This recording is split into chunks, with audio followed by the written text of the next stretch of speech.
একজন মুসলিম ঘরের সন্তান আর একজন অমুসলিম ঘরের সন্তান, এদের ভিতরে আপনি এখন পার্থক্য খুঁজে পাবেন না।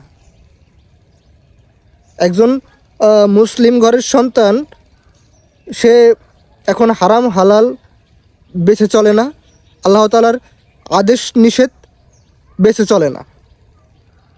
একজন অমুসলিম ঘরের সন্তান, সে গান বাজনা শুনবে, সে একটু অন্য লাইনে চলবে, এটা স্বাভাবিক। তাদের ধর্মে এটা সাপোর্ট করে, সেই সব করে।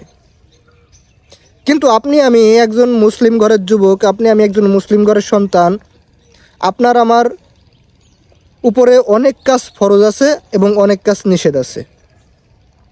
আমরা এইসব একটু বেশি চলি না।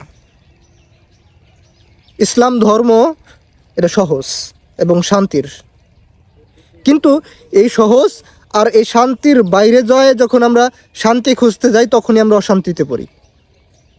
আমরা শান্তি খুঁজি, সুখ খুঁজি যায় ওই সুদের ভিতরে, ঘুষের ভিতরে। আমরা যুবকরা এখন সুখ খুঁজি যায় ওই পরের মেয়ের পিছনে যায়।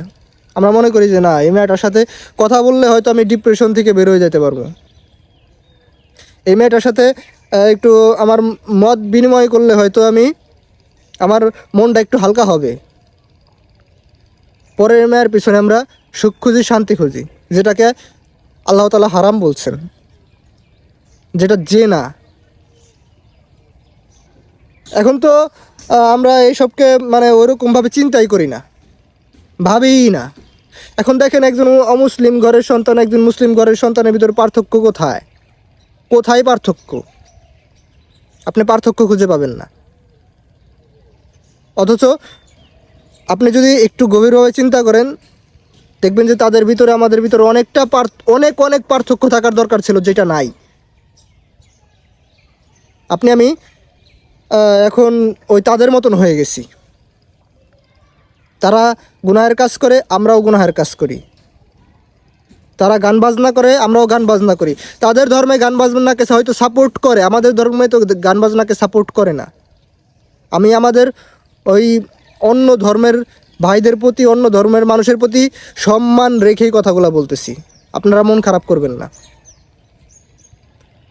আপনাদের প্রতি সম্মান রেখে আমি কথাগুলো বলতেছি। আপনাদের ধর্মে হয়তো গান বাজনা এসবকে সাপোর্ট করে, আমাদের ধর্মে তো করে না। কিন্তু আমাদের যুবক ভাইরা, আমাদের মুসলিম ভাইরা এখন এটা ভুলে গেছে যে আমরা একজন মুসলিম ঘরের সন্তান, আমাদেরও এইসব কাজ করা যাবে না। আমরা এটা ভুলে গেছি যে দাড়ি রাখা সুন্নত। এখন আমরা সবাই এক গড়া ক্লিন সেভ হই। একজন অমুসলিম যুবক ভাইয়ের জন্য দাড়ি রাখা সুন্নত না, কিন্তু আপনি আমি একজন মুসলিম হিসাবে তো দাড়ি রাখা সুন্নত, কিন্তু এটা আমরা ভুলে গেছি। প্রিয় যুবক ভাইয়েরা, দুনিয়াটা থাকার জায়গা না। একদিন আপনাকে আমাকে মারা যেতে হবে, দুনিয়া থেকে চলে যেতে হবে। দুনিয়াটা থাকার জায়গা না। একটু গভীরভাবে চিন্তা করেন আমরা দুনিয়াতে কি করতেছি, তাহলেই আমি মনে করি আমরা আমাদের নিজেদের হিসাব মেলানোর জন্য যথেষ্ট। একটু শুধু গভীরভাবে চিন্তা করার বিষয়, একটু গভীরভাবে চিন্তা করুন। দুনিয়াটা থাকার জায়গা না।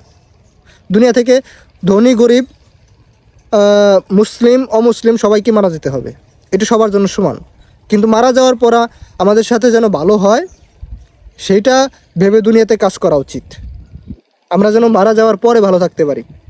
দুনিয়াটা চিরস্থায়ী না, আর দুনিয়ায় সব না, এটা ভেবে দুনিয়াতে কাজ করলে আপনি আমি ইনশাল্লাহ ভালো থাকতে পারবো। আসসালামু আলাইকুম।